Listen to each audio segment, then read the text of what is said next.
Imagine being crammed in this 8 by 10 cell with another person. There's barely any room to move, let alone think. Your cellmate can be your best friend, your worst nightmare, or if you play your cards right, your co-conspirator in escape. And believe me, Hellmira Correctional Facility is the place you want to escape. Hellmira being a maximum security facility, it houses some of the worst individuals in the state. The prison is built to be an inescapable fortress for these violent criminals. It has 7 guard towers, each manned by officers armed with automatic weapons, fencing, and buzzers. But the crown jewel of the prison security is its 4-story stone and steel housing unit.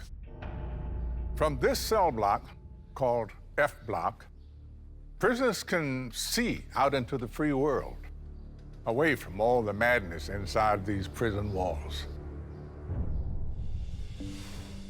There was a prisoner here who has a cell with a view, and he isn't content to sit and daydream about life on the outside. He is determined to live it. His name is Timothy Vail.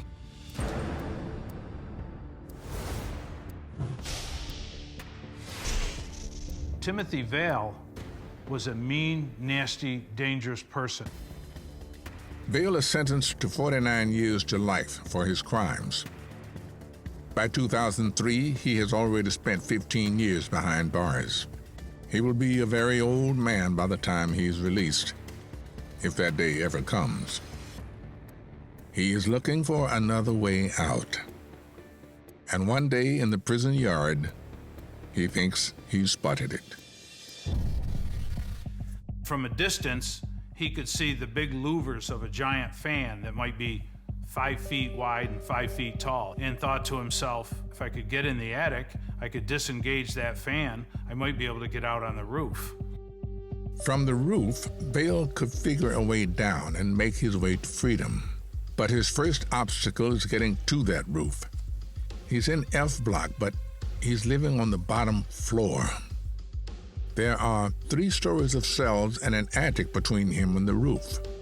He has to find a way to be moved to the top floor so he can get into the attic.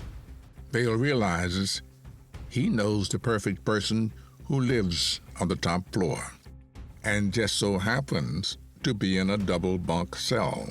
His name is Timothy Morgan.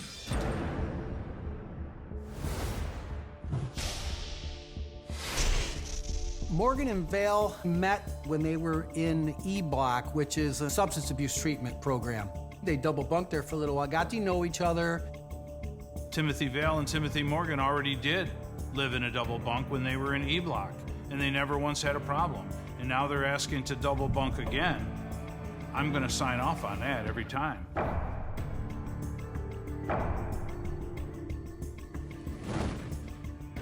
As soon as Timothy Vail and Timothy Morgan become cellmates, they fly into action. Now, all they need is something with which to make a hole, something that won't get them in trouble if the cell is searched. Vail worked in the vocational carpentry shop. He started out being a student there.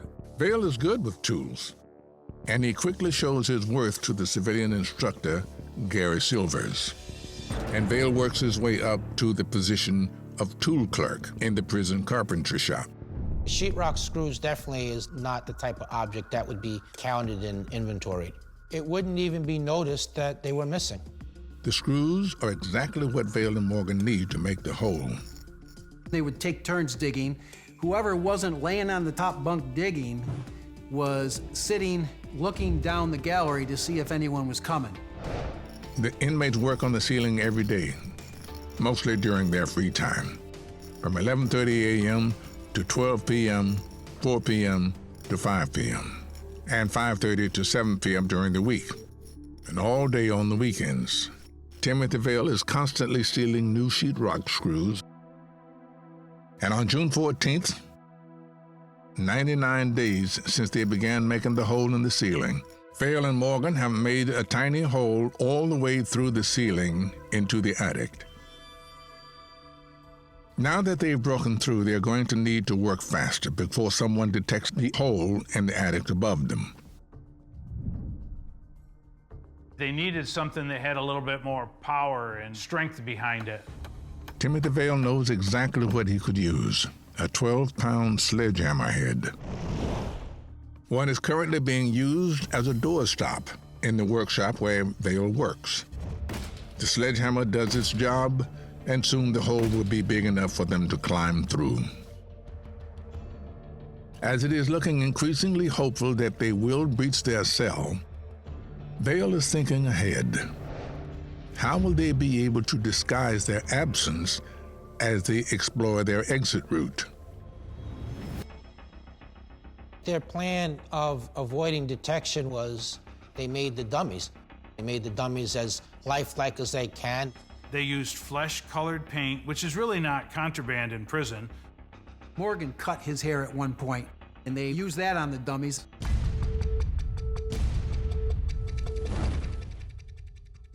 Look at this hole. It's tiny. But everything now hangs on Timothy Vail being able to get through it. They've lined it with plastic. Vail has stripped naked and covered himself in oil. Timothy Vail has reached his promised land, and freedom is another step closer. This is the first time that Timothy Vail realizes that he may actually make it onto the roof. But the vent is sealed. Vail must figure out a way to open the vent. Vail pried away part of that aluminum ductwork. They peeled it and got inside the ducts. The end of that ductwork, all that were there were the blades that go over a duct to keep animals out. The 10:30 p.m. count has just passed and the lights are out. It's go time. They put their dummies in their beds and strip down to their underwear. They get through, they put their clothes back on, and go into the vent, bend the louvers out, get out onto the roof. The only thing standing between the escapees and freedom is a 46-foot climb down their makeshift rope. Vail begins his descent. At first, it looks easy for him. But halfway down the wall, disaster strikes. He got his arm caught in the rope when he was coming down and when he was trying to free it.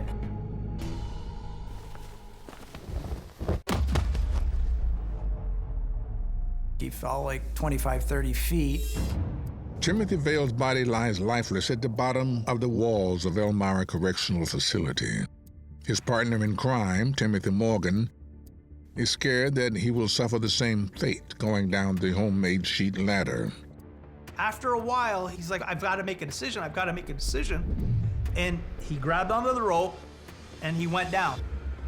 At this point, Vail comes to, but he is seriously injured. He has a fractured shoulder, chest injuries, and a sprained ankle.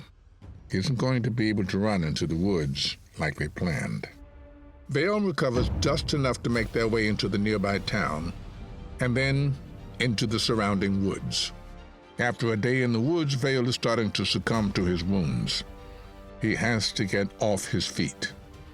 Morgan and Vail decide their best bet is to try and steal a vehicle so they can leave the area.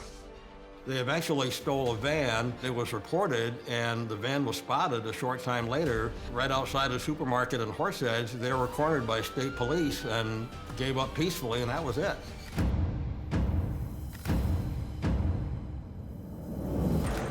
Timothy Vail is sent to the maximum security prison in Dannemora. He won't be eligible for parole until 2041. His former cellmate and co-conspirator, Timothy Morgan, is sent to Auburn Correctional Facility and won't get out before 2035. And to make sure neither of them cooks up another escape, they're both held in solitary confinement, 23 hours a day, 7 days a week. They're and going nowhere for a long, long time.